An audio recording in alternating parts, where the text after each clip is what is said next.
Nós todos conhecemos a Pocahontas, que é uma princesa da Disney, afinal de contas, e que canta sobre as cores do vento e que se apaixona por um inglês colonizador recém-chegado no continente dela. Mas será que essa história é verdadeira? O que será que tem de verdadeiro e o que será que tem de falso nessa história que a Disney nos contou? Fica comigo depois da vinheta que a gente vai descobrir.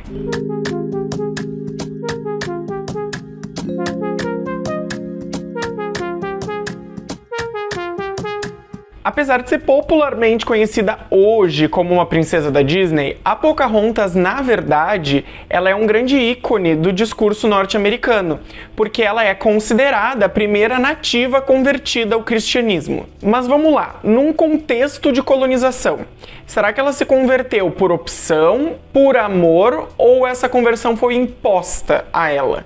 Para a gente pensar sobre isso do ponto de vista da história, a gente tem que voltar para o trabalho do historiador. E uma questão primordial do trabalho historiográfico é questionar de onde que vêm as informações que nós temos, quer dizer, onde estão as fontes que falam sobre isso. No caso da Pocahontas, o primeiro relato escrito que nós temos sobre ela é do John Smith, que aparece no filme, né, o galã, loiro e tudo mais. E ele é um dos colonizadores que criaram a cidade de Jamestown, na Virgínia, em 1607. Só que ele escreve essa carta em 1616, ou seja, 9 anos depois do contato com a Pocahontas, porque ela estava indo para a Inglaterra encontrar-se com a rainha e a rainha não queria recebê-la na corte.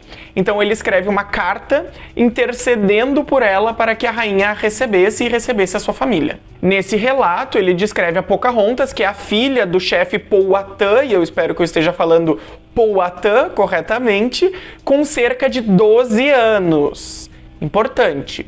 12 anos. De acordo com John Smith, ela era contrária às decisões da Confederação Indígena do qual ela participava, especialmente contrária às ações do pai em muitos aspectos, e ela levava todos os dias de canoa comida até Jamestown, porque a cidade estava sendo cercada pelos nativos. Além disso, John Smith narra que ele próprio teria sido preso pelos indígenas e condenado à morte, e ele só não morreu porque ela, filha do chefe, intercedeu por ele e convenceu o povo a não matá-lo, permitindo que ele fugisse. Assim como acontece também em cenas do filme da Disney. Só que no filme da Disney retratado romanticamente. Ocorre que a Pocahontas ela não casou e nem se apaixonou pelo John Smith, como diz a franquia da Disney. Pelo contrário, ela foi capturada pelos ingleses e ficou anos em Jamestown. Lá, ela foi convertida ao cristianismo e casou-se com um outro homem, chamado John Rolfe, que também era um colonizador da Inglaterra vindo para a América. Como é muito comum, inclusive como acontecia aqui no Brasil, ao se converter, ela teve que trocar de língua, de religião e inclusive de nome. Então ela deixou de ser Pocahontas e tornou-se Rebecca Rolfe, a primeira nativa convertida ao cristianismo nos Estados Unidos. E aí a questão é a seguinte, por que uma história relativamente simples, como a de uma indígena que casa com um colonizador e se converte à religião dele depois de ser capturada, se torna tão representativa no discurso de fundação de um país que ela dura 3 séculos e depois se torna um filme e um ícone de uma das maiores, se não a maior franquia de filmes infantis do mundo? Talvez parte dessa resposta esteja na própria carta do John Smith. Porque a Pocahontas, ou Rebecca, como muitas das mulheres indígenas americanas, não tiveram a chance, o direito de falar sobre a sua história. Então não foi ela que narrou a sua própria vida. Foi um outro homem branco, colonizador, que narrou a vida dela. E essa narrativa dele é atravessada pelos interesses próprios dele. E aí fica a questão, quais seriam os interesses do John Smith ao narrar a Pocahontas? Na bibliografia que eu utilizei para fazer esse vídeo, que vai estar toda linkada aqui embaixo, os autores e as autoras argumentam que o John Smith utiliza de uma narrativa para usar a Pocahontas como um símbolo para a colonização. Ou seja, mostrando ela como uma indígena dócil, como uma indígena passiva e como uma indígena que, se dada a instrução adequada, se tornaria cristã e se tornaria uma súdita da coroa britânica. E assim se justifica a lógica da colonização, porque a partir da narrativa sobre Pocahontas se dá a ideia de que a coroa britânica pode civilizar os ditos bárbaros e pode ocupar, extrair e destruir a terra deles para explorá-los. E a narrativa sobre a Pocahontas, ela se tornou enorme e muito difundida ao longo desses 3 séculos, dando origem a uma série inclusive de pinturas e de outras escritas literárias. E algumas coisas, como os filmes da Disney, alteraram a narrativa original. Além da Pocahontas ser uma menina que tinha entre 12 e 13 anos, e não uma mulher, como é retratada no filme da Disney, vale lembrar que ela foi casada com um homem de meia idade, e não com o homem que é retratado no filme, que inclusive no filme também é mostrado mais novo do que ele era. Então nós temos aí uma relação de uma pré-adolescente com um homem de meia idade que é romantizada em um filme da Disney, em que as distâncias de idade são diminuídas e aumentadas. E aí vamos lá, será que a Pocahontas realmente ajudava os colonizadores contra a Confederação Powhatan, que o pai dela era chefe? Se ela ajudava, como que ela entendia os ingleses?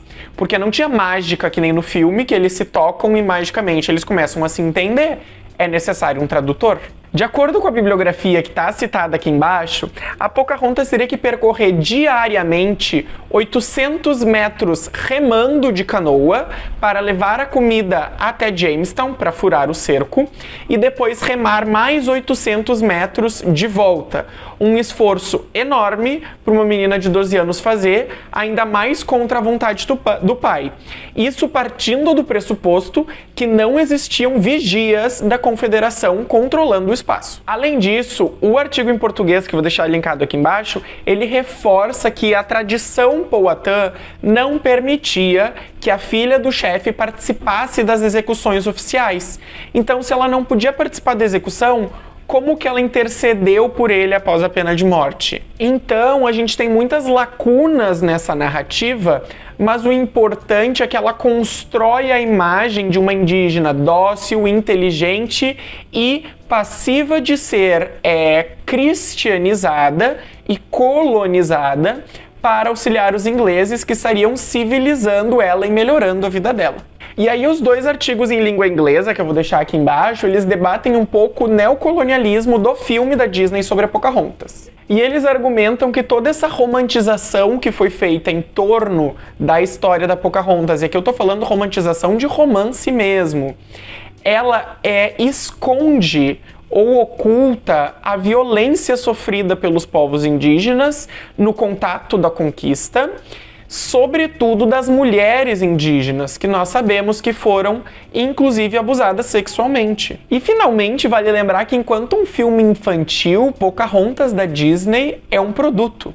E para vender mais, a Disney se utiliza de uma imagem ambientalista, levemente feminista, porque a Pocahontas é uma mulher que decide os seus rumos, e de um multiculturalismo, porque estaria englobando os indígenas, e se utiliza de tudo isso para vender este produto e gerar lucro. Gerar lucro para Disney, gerar lucro para o McDonald's, que fez o brinquedinho da Pocahontas, e para várias outras empresas afiliadas. E aí tá o X da questão. Tu romantiza a questão indígena e tu cria uma narrativa para vender, e as pessoas que estão lucrando com essa narrativa vendida seguem segregando as populações e os conhecimentos indígenas, especialmente das mulheres indígenas, até hoje. Não só nos Estados Unidos, como aqui no Brasil também. A Pocahontas, ou a Rebecca, morreu quando estava voltando da Inglaterra, após conseguir a sua audiência com a rainha, ela e o marido dela.